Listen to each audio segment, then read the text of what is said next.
பயந்து சாப்பிடாதீங்க சஹர்ல. எதுக்கு? பகலுக்கு பயந்து சஹர்ல சாப்பிடுறது. இதுல உம்மா வாப்பா மாதிரி சின்ன வயசுலேயே பயிற்சி கொடுத்துருது. சரியா அதான் சொல்லு, தண்ணியை தூக்கி ஓடி வந்துடுவேன், அதான் சொல்றா குடிக்கான்னு சொல்லு, இல்லாட்டி செத்துருவேன் என்ன மாதிரி விளங்கிட்டா. அப்ப அதான் சொல்ற நேரத்துல ஒரு வேகமா என்ன செய்யறது, தண்ணியை குடிக்கிறது. என்னன்னா மகனே உன்னோட டைம் நீ முடிஞ்சுது, இதான் உனக்கு கடைசி தண்ணி என்ன மாதிரி அதை கொண்டு வந்து தந்த உடனேயே இப்படியே பழகினவங்க என்ன செய்யறாங்கன்னா, நீங்க சஹர்ல பார்க்கலாம்.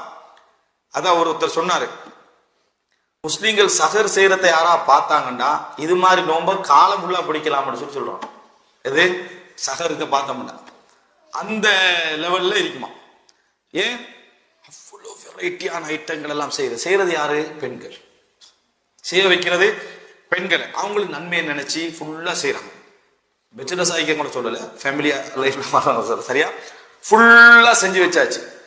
அதை பார்த்து அதுக்கு 1 மணி நேரத்துக்கு முன்னால உட்கார்ந்து முடிக்கணும் வேலை. அதை சாப்பிட்டு எல்லாம் முடிஞ்சு உரப்பு கண்டு சொல்லி ஒரு விஷயம் சாப்பிட்டு இனிப்பு கண்டு உண்டை சாப்பிட்டு அதுல ஏப்ப முட்டு எல்லாம் முடிஞ்சு தண்ணி பிளேட்டி டீ எல்லாத்தையும் ஊத்தி அதுக்கப்புறம் சுபபுரம் ஒரு தூக்கம் துகர் வரைக்கும் இப்படி ஒரு நோன்பு தேவையான. இது நல்லா வாய்க்கிறது.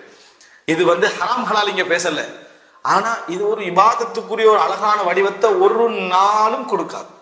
இபாதத்துக்குரிய சஹர் செய்ய சொன்ன ஒரு குத்தமா ரசூல் ஸல்லல்லாஹு அலைஹி வஸல்லம் தஸஹரு, நீங்க சஹர் செய்யுங்க, ஃபஇன்ன ஃபி ஸுஹூரி பரக்கா, நீங்க சஹர் செய்வதில் பரக்கத்து உண்டுன்னு சொன்னாங்க. அர்த்தம் நம்ம அதாவது பகலை சாதாரணமாக நம்ம தாங்கக்கூடிய அளவில் ஒரு கால சாப்பாடு, அப்படி ஒரு பிரேக்ஃபாஸ்ட் எடுக்கிற லெவலில் இருக்கணும்.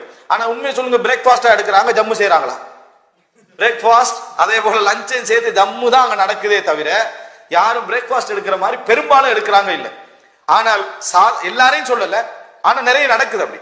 சஹர் என்ற அடிப்படையில நம்ம சாதாரணமா, அதாவது சாப்பிடக்கூடாது, சாதாரணமாக சாப்பிட்டுட்டு வயிற்றை ஃப்ரீயாக வச்சுக்கண்டு நோன்பு பிடிச்சு பழகினோம்னு சொன்னால் நிச்சயமாக நன்மை தரக்கூடிய, அதே நேரம் அது ஹெல்த்துக்கும் என்ன செய்யும், மிகப்பெரிய ஒரு நலவை என்ன செய்யும், அதை ஏற்படுத்தும். ஆனா எங்களுடைய சஹர்கள் அல்லாஹ் ரசூலும் விரும்புற மாதிரி இல்லை என்பது உண்மை. நிறைய சஹரை முடித்து விட்டு நம்ம அதாவது செய்யக்கூடிய அந்த இடத்துல நம்ம தெரிஞ்சு கொள்ள வேண்டிய விஷயம், சஹர் முடிவு ஒன்று இல்லை எங்களுக்கு தெரியும்.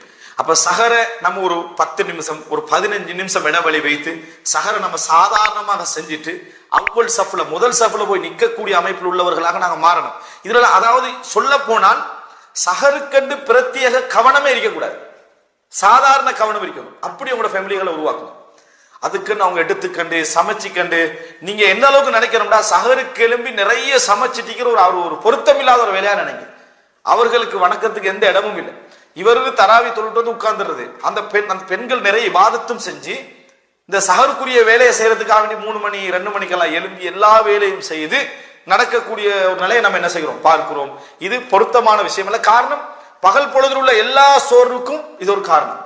பகல் பொழுதில் உள்ள எல்லா சோர்வும் நல்லா சாப்பிட்ட சோறு வராம இருக்கும், அது சோர்வுக்கும் காரணம். சரி, இஃப்தாருடைய நேரம், இதுல நீங்க கவனம் எடுக்க வேண்டும். இஃப்தாருடைய நேரம் ஆகப்பெரிய ஒரு சோதனை. அது என்னடா, இவ்வளவு நேரம் பசியில் இருந்த வேதனையில இஃப்தார் செய்யற மாதிரி இருக்கு. ஏன்? அதே அளவு சாப்பாடு தான் அங்கேயும். இதுல வேற இஃப்தார் லைவ் டெலிகாஸ்ட் வேற டிவியில பழகிட்டா, முஸ்லிம்கள் நோன்பு திறக்கும் காட்சி. அதை பார்த்தாலே அவன் என்ன செய்யறான், நோன்பு திறக்கிறது இவ்வளவு வெரைட்டி என்ன செய்யறான், வச்சுக்கிறான் லெவல். அதுக்கும் பெண்கள் என்ன செய்யறாங்க, 3 மணில இருந்து ரெடியாக ஆரம்பிக்கணும். ஃபேமிலியா இருக்கிறவங்கள சொல்றேன், 3 மணில இருந்து ரெடியாக வைக்கணும். இது இஃப்தார் ஒரு ஃபங்க்ஷன். இப்ப இஃப்தார் என்னது, எனக்கு தெரிந்து ஹதீஸ்கள்ல எங்கேயும் இஃப்தார ஒரு ஃபங்க்ஷனாக வச்சதாகவோ அல்லது ஒரு பள்ளியில வச்சதாகவோ அதாவது சந்தர்ப்பத்துக்கு இஃப்தார் வைக்கிறது ஓகே. இப்போ உதாரணமாக இந்த இடத்துல ஒரு ஒன்று கூடல் நடக்குது, ஒன்று கூடல் வந்த மக்களுக்கு ஒரு இஃப்தார் என்ன செய்யுது, இஃப்தாருக்காக ஒன்று கூடல் என்று வச்சதாக எங்கேயும் பார்க்க முடியாது. ஒன்று கூடலுக்காக ஒரு இஃப்தார் வந்திருக்க, நைட்டுக்கு வந்தாங்க அதனால அவங்களுக்கு சாப்பாட்டுக்காக நைட் மீட்டிங்ன்றது இல்லையே. அதே மாதிரி இஃப்தாருக்காக மீட்டிங், இஃப்தார் பயான் நிகழ்ச்சி. அப்ப சஹர் மட்டும் தான் சொன்ன, இரவு பயான், சஹர் பயான், அடுத்து இஃப்தார் பயான்.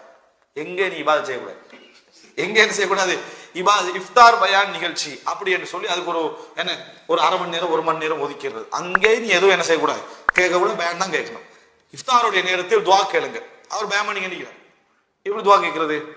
இந்த ஒரு நிலைமை நம்ம என்ன செய்யறோம், பார்க்கிறோம். அப்ப இது சஹாபாக்கட்ட காலத்திலேயோ இஃப்தார் கொடுக்கணும் ஆர்வமா அந்த காலத்திலே பார்க்க முடியலை. ஆனால் ஹதீஸ்களை எடுத்து பார்த்தீங்கன்னு சொன்னா, நோம்பாளிக்கு நோன்பு திறக்க வைத்தல் சம்பந்தமாக வரக்கூடிய எல்லா ஹதீஸ்களுமே ஹதீஸ்களை அறிஞர்களிடத்துல லைஃபான ஹதீஸ்கள் தான்.